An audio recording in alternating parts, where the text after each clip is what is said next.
네, 여러분 안녕하세요. 시알쌤이에요. 오늘은 신석정의 꽃동불이라는 시 같이 한번 공부해 보도록 합시다. 신석정의 꽃동불이라는 시는요, 조지훈의 산상의 노래랑 같이 공부하신다면 훨씬 더 좋겠습니다. 둘 다 시대적 배경이 연재이기 때문에 네, 해방 직후기 때문입니다.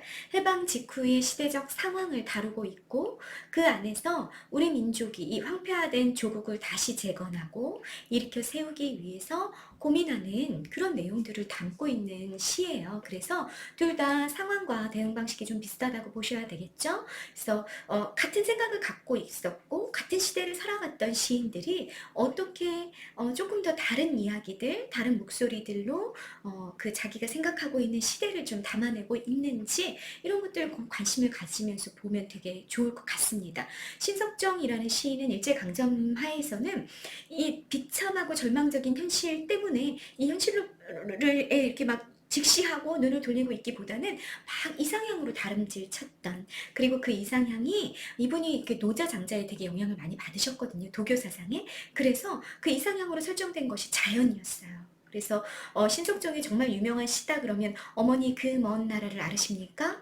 라는 시가 굉장히 유명한데 우리 EBS 교재에 실리기도 하고 예전에 뭐 그랬었던 시인데, 그런 시들을 보면 현실이 너무 고통스럽고 너무 비참한 거죠. 그러니까 계속해서 이 현실에 눈을 돌리지 않고 저기 먼 나라를 가고 싶다. 그 먼 나라, 평화의 그 나라, 목가적인 그 자연 속에서 난 어머니랑 같이 있고 싶어 막 이런 얘기를 하는 시를 지었던 시인이란 말이에요. 그런 시인이 해방을 맞이했습니다. 해방을 맞이하고 일제강점기를 회상하면서 앞으로 나아가야 할 이 시대를 좀 어떻게 그리고 있는지, 또 해방 직후의 이 현실을 어떻게 바라보고 있는지, 그런 것들을 여러분들 주목해서 보시면서 시를 이해해 가시면 좋겠습니다. 자, 해제 한번 같이 보세요. 해제. 꽃덤불은 신이 갖고 있었던 다수의 시들과 마찬가지로 어둠과 광명이라는 대립 이미지를 주축으로 하고 있습니다. 여러분, 이 어둠과 광명을 선택지에서는 뭐라고 바꿀 수도 있을까? 명암의 대비라는 말로 바꿔도 괜찮겠죠? 밝을 명자, 어두울 암자입니다. 명암의 대비가 이 시인의 시 안에 굉장히 많이 나와. 그 어머니 그 먼 나라를 알으십니까? 거기도 마찬가지죠. 여기서도 그렇게 대립 이미지가 나오게 될 거야. 어둠은 밤과 달로, 광명은 태양과 꽃동불로 이미지화하였다. 자, 여러분 여기 주의하고 가셔야 될 거, 달은요 밤에 빛나는 빛이잖아. 그래서 플러스로 쓰이는 경우들이 꽤 많아요. 그런데 이 시안에서 뭐로 쓰였다? 마이너스로 쓰일 거다라는 거 잡고 계십니다. 태양과 꽃동불은 반면에 플러스의 의미를 가지고 있다. 1년과 2년에서 태양은 조국의 광복을 뜻합니다. 2년에서 달빛이 비오듯 쏟아지는 밤도 그것이 밤이 난 어둠이고 암흑이에요. 그래서 달빛이 비오듯 쏟아졌지만 그것을 빛으로 인식하지 마시고 뭐로 인식해라? 마이너스로 인식해라. 그러기에 3년에서처럼 민족의 순환이 계속됐습니다. 이 순환은 4연에서 분명히 나타나듯 조국의 광복으로 끝이 나죠. 그러나 광복 직후의 상황인 5연을 보면 겨울밤 달이 아직도 차거니에서 알 수 있듯이 암흑의 잔재가 남아있는 것이 해방 직후로 시인은 바라보고 있습니다. 그러니까 겨울밤 달이 아직도 차거니 했을 때는 광복이 됐어. 광복 직후야. 그럼에도 불구하고 여전히 마이너스다라는 얘기를 하고 있다는 거죠. 따라서 태양과 꽃덤불은 이러한 암흑의 잔재를 완전히 청산하고 맞이해야 할 밝은 미래의 표상입니다. 그러니까 일제강점기가 어둠이었었고요. 달빛이 쏟아지는 밤이었어요. 그런데 해방이 된 지금 현재도 아침으로 바뀌었다? 아니다.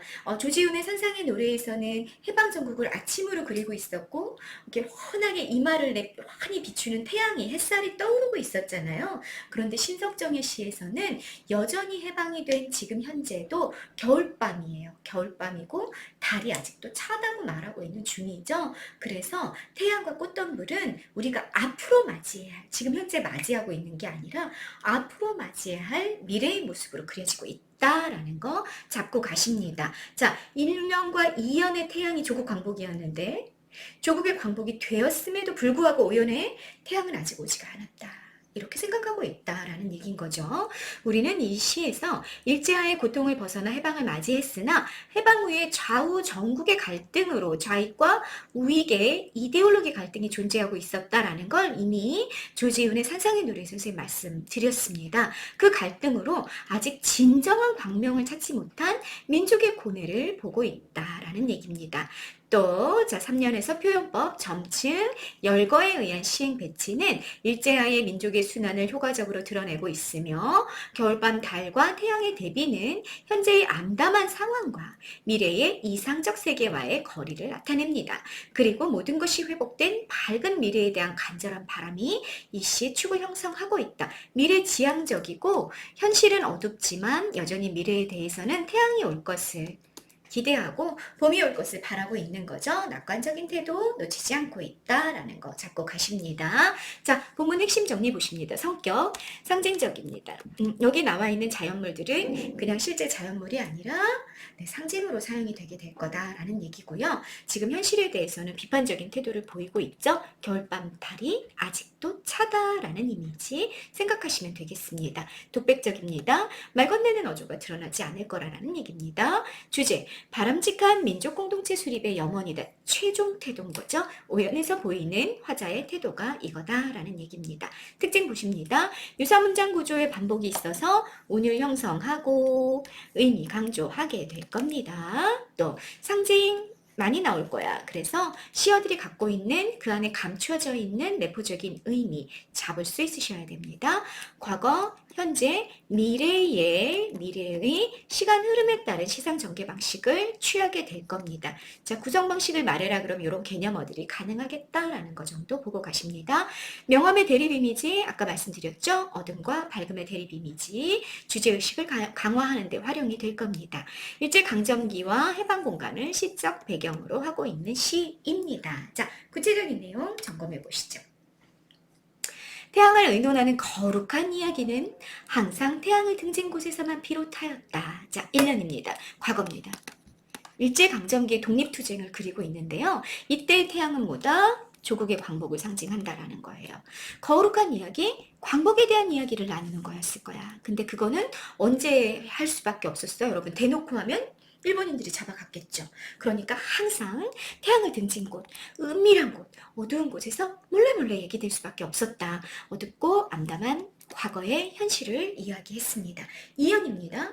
달빛이 흡사 비오듯 쏟아지는 밤에 대한 부정적인 이미지를 강조하기 위해서 달빛이 흡사 비오듯 쏟아졌다. 지규입니다. 그거 여러분 플러스로 해석하시면 안 된다고 말씀드렸습니다. 마이너스입니다. 일제강점기 부정적인 그 현실에서 우리는 헐어진 성터, 여러분 성이라는 건 왕조의 상징이고 이게 다 헐어지고 터만 남았다라는 건 국권을 빼앗긴 조국을 상징하게 되는 거죠. 이해되셨죠? 그 헐어진 성터를 헤매이면서 언제, 참으로 그 언제 우리 하늘에, 우리의 역사에 오롯한 오자람이 없이 온전한 태양을 모시겠냐고. 그때 태양은 뭡니까 여러분? 어둠 속에서 우리가 기다리고 있었던 일제강점 하의 태양은 뭐다? 조국의 광복이다. 광복을 언제 우리가 우리의 역사에 맞이할 수 있겠냐고 가슴을 쥐어뜯으며 이야기하며 가슴을 쥐어뜯지 않았느냐. 반복법이죠?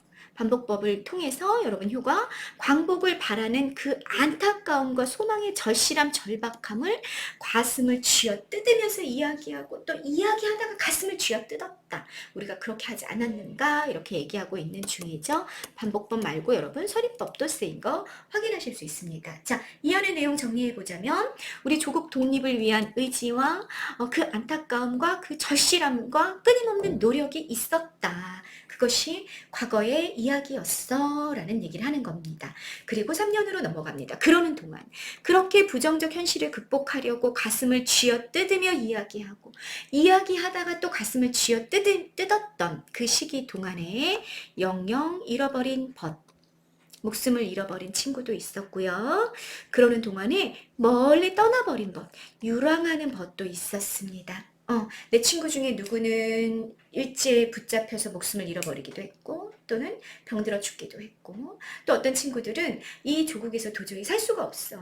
그래서 만주, 뭐 또는 뭐 동남아의 어딘가 또는 멀리 멕시코 이쪽으로 떠나버린 유랑하는 벗도 있었고요. 그러는 동안에 몸을 팔아버린 벗. 변절자로 얘기하죠.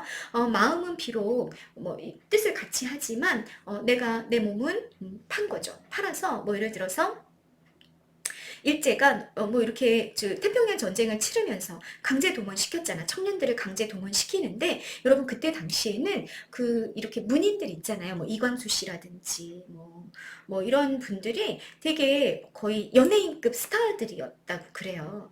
근데 그 연예인급 스타들이니까 이런 이광수나 이런 분들을 동원해서 이 전쟁에 참여해라. 이 전쟁의 이 청년들이요, 전쟁에 참여해서 조국을 위해서 가미가제 특공대라 그러죠. 몸을 바쳐라.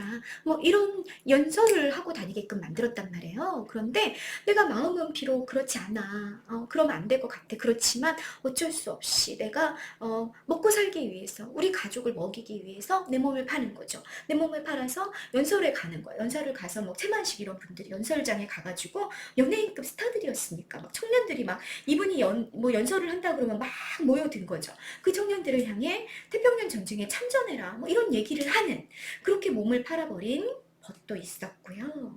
그러는 동안에 자 여러분 점층이죠. 열거도 보이시죠? 그죠? 대구도 보이고 반복도 보이는 게 지금 3년인 거야. 마음까지 팔아버리는 벗조차도 나타났다는 얘기예요. 전향하는 거야 아예. 이건 뭐냐면 이제 몸을 팔다 보니까 이제 조국이 이제 완전 사라진 거지. 그 선생님이 어떤 영화에서 봤더라? 암살에서 봤나? 영화에서 그 주인공이라기보다는 거기 나오는 이 그 조국 독립을 위해 헌신하던 그런 사람이 나중에 완전히 일본한테 붙는단 말이야. 그래서 완전 친일파가 되는 거야. 친일파가 됐고 그 다음에 해방이 된다고. 해방이 되고 나서 이제 이 사람이 막 친일을 하다가 이제 해방이 되고 나서도 여전히 막 부자로 살아가는 거죠. 그래가지고 이 같은 일원이었던 독립투사였던 사람이 찾아가잖아요. 그래서 너 왜 우리를 배신하고 친일을 했냐 막 이렇게 얘기하니까 그 사람이 뭐라고 말하냐면 그게 누구였는지 이정재였나? 그 사람이 그렇게 말하는 거지. 누가 이렇게 될 줄 알았어? 조국이 이렇게 빨리 되찾아질 줄 누가 알았어? 난 몰랐어. 이렇게 말하는 거지. 난 조국이 사라진 거라고 생각했어. 난 조국이 없다라고 생각했어. 이렇게까지 가는 거죠. 조국은 없어졌어. 이제 우리 그 대한조선은 다시 회복되지 않아. 이제 사라지고 없어. 그러니까 나는 이 현실에 적응해 가야지 라는 생각을 하고 완전히 친일로 돌아서는 전향자들이 있었다라는 얘기입니다. 마음까지 다 버린 거죠. 저쪽으로 간 거죠. 그런 사람들이 이렇게 있었다는 거야. 자, 열거, 점층, 대구, 반복 모두 다 확인하실 수 있습니다. 됐죠? 자, 시행의 반복과 변주, 유사한 문장 구조의 반복으로 운율 형성하면서 자, 이럴 때마다 이 사람의 정서 뭐가 부각이 되는 겁니다. 안타까움의 정서가 부각이 되고 있겠죠. 애국투사의 죽음, 방랑, 변절, 전향에 대한 안타까움의 정서를 이렇게 유사 문장의 반복과 변주를 통해서 드러내고 있는 것이 3년입니다. 그러면서 그렇게 사람들이 죽기도 하고 몸과 마음을 팔기도 하고 그러는 동안에 드디어 36해가 지나갔습니다. 시대적 배경에 대한 구체적인 정보가 나왔고요. 일제강점 36년이 지나갔다라는 회상적인 어조가 드러났습니다. 자, 이 사연이 뭐다? 일제강점기의 종식이다. 여기까지가 시간적으로 과거다라는 이야기 정리했습니다. 자, 마지막 년입니다. 다시 우러러보는 이 하늘, 광복이 찾아온 우리의 현실, 우리 민족의 역사를 상징한다. 이 하늘에 겨울밤 달이 아직도 차거니, 자, 우리 앞에서 이미 선생님이 중요하다 얘기했었죠. 별표 3개 하시고요. 상징적인 의미, 식민 잔재도 아직 청산되지 않았어. 친일파들 아직 남아있고요. 뭐 일제가 만들어 놨던 법률 이런 것들 아직도 남아 있어요. 또 더군다나 플러스 좌익과 우익의 이념 갈등이 아직도 여전히 너무나 이 한반도의 불씨를 막 활활 타오를 것만 같은 불꽃으로 타오르고 있는 그 겨울밤 달이 아직도 찬 시간적 배경 현재입니다. 해방 직후죠. 해방 직후 상황인 겁니다. 그러니 오는 봄, 자 미래입니다. 아직 봄이 되지 않았어. 오는 봄에 갈등이 극복된 완전한 광복은 이제 앞으로 와야 될 미래인 거죠. 그 오는 봄엔 분수처럼 쏟아지는 태양을 안고 여러분 여기서는 밝은 세상을 가능하게 만드는 희망이면서 진정한 광복이죠. 그러니까 신석정이 생각하기에 아직 진짜 광복은 오지 않은 거나 그냥 물리적인 광복만 와 있는 상태인 거죠. 물리적으로는 일본인들이 우리를 지배하고 있던 상황으로부터 우리가 벗어난 것은 맞아. 그렇지만 진짜 자주 독립, 진정한 민족국가의 수립, 진정한 광복은 앞으로 와야 되는 미래다라고 보고 있는 겁니다. 그때 태양이 뜰 거예요. 그러면 그 태양을 안고 그 어느 언덕 꽃덤불에 현실적인 혼란이, 어떤 혼란? 식민잔재가 청산되지 않았고 좌우익의 이념의 갈등이 여전한 그 혼란이 완전히 극복이 된 밝은 미래. 그것이 바로 뭐다? 꽃덤불이다. 꽃무더기지, 꽃무더기. 꽃으로 막 가득 찬 그 꽃덤불에 화합과 평화의 이미지고 자주독립국의 문화를 상징한다고도 우리가 볼 수 있겠다. 그 꽃덤불에 난 아늑히 안겨보리라 뭐뭐하리라 의지적인 태도를 드러내는 종결 어미인 거 알고 계시죠? 그리고 자연의 섭리를 활용한 낙관적인 인식이 드러난다. 선생님 이렇게 정리해놨습니다. 여러분 왜 이렇게 적어놨냐면 여러분 이렇게 되는 거지. 겨울이야 지금. 겨울이 아무리 추워도 겨울이 아무리 오늘도 겨울, 내일도 겨울, 모레도 겨울이야. 3월인데 아직도 춥네? 아직도 겨울인 것 같아? 그런데 여러분 뭐가 될 거야 이제? 반드시 봄이 올 거야. 밤이야. 그러나 반드시 뭐가 오게 되어 있어? 아침이 오게 되어 있어. 이게 뭐라고? 이게 뭐라고? 자연의 섭리라고요. 그리고 시대적 배경을 어떤 부정적인 현실을 부정적인 시대를 바라보고 있는 시인들은 거의 대부분 이 자연의 섭리를 자기 시안으로 끌어오는 경향이 좀 있어요. 왜? 지금을 겨울이라고 놓고 지금을 밤이라고 놓는 시인들은 반드시 뭐를 꿈꾸게 되는 거야. 오게 될 아침, 오게 될 봄을 염두에 두고 그렇게 되면 여러분 미래는 어떨 수밖에 없는 거예요? 미래는 우리가 낙관할 수밖에 없게 되는 거죠. 무슨 말인지 이해되십니까? 그러니까 지금 이 암울한 현실을 밤이라고 놓고 겨울이라고 놓게 되면 이 현실은 반드시 끝나게 되어 있는 거예요. 왜? 자연의 섭리가 그러니까. 겨울은 봄을 가져오게 되어 있고 밤은 아침으로 이어지게 되어 있기 때문에 그 자연의 섭리를 염두에 두고 그렇게 여러분 시를 쓰게 된다라는 얘기입니다. 그래서 상상의 노래도 그렇고 여기 꽃덤불도 그렇고 이렇게 자연의 섭리를 바탕으로 우리가 앞으로 우리의 미래는 정말로 평화롭고 화합된 그런 자주독립국이 만들어질 거야 라는 염원을 보여주고 있다라는 얘기가 되는 거죠. 이해되셨죠? 그래서 민족 공동체 구성의 소망과 기대를 드러내면서 작품이 끝나고 있습니다. 됐죠? 자, 최종 마무리 정리해 보시겠습니다. 상황, 광복짓고 혼란한 사회상인 거죠. 대응 방식, 새로운 민족국가 수립에 대한 기대, 오연에서 어떤 시어를 통해서 꽃덤불이라는 시어를 통해서 드러냈다라는 거 확인하시고요. 자, 3번 대립 이미지 이 사람 굉장히 많이 신석정이란 시인이 활용한다라는 얘기 이미 했습니다. 어둠의 이미지, 부정적인 이미지로 태양을 등진 곳, 밤, 헐어진 성터, 겨울밤 등이 나와 있고요. 달빛도 여기 들어가 있다라는 거 놓치지 마십니다. 일제강점기의 부정적 현실을 드러내기도 했었고 광복 후의 혼란과 갈등의 상황을 이렇게 드러내기도 했었다라는 거 어둠의 이미지고 밝음의 이미지는 태양, 봄, 꽃덤불이라는 시어를 통해 드러났다. 조국의 광복을 1, 2연에서는 태양이 의미하고 있었고 5연에서는 태양이 진정한 광복이 도래한 조국, 또 자주독립국의 찬란한 문화 이런 것들로 태양, 봄, 꽃덤불이 활용이 되고 있었다라는 거 보고 가시면 되겠고요. 시간의 흐름에 따른 시장 전개였던 것도 알고 있죠, 여러분. 일제강점기 과거에 탄식과 방황을 하고 있었어. 광복 직후 현재 여전히 혼란합니다. 겨울밤 달이 아직도 작으니 진정한 광복은 미래에 올 거라고 보고 있죠. 화합, 평화, 희망의 미래, 꽃덤불, 봄이라는 시어로 표현이 되고 있다. 라는 이야기까지 해서 마무리가 되었습니다. 네, 신석정의 꽃단불이라는 시였었고요. 조지훈의 산상의 노래랑 같은 시대적 배경을 깔고 있고 상당히 유사한 표현들이 지금 상징적인 표현들이 나오고 있기 때문에 여러분 함께 엮어서 공부하고 가신다면 공통점과 차이점을 좀 파악해 보시는 거 이런 것들도 좀 필요할 것 같습니다. 여러분들 자기 정리하는 시간 갖는 거 잊지 마시고요. 주관식 테스트도 한 번씩 치러보시기를 바라겠습니다. 네, 이번 영상 여기까지 찍겠습니다. 감사합니다.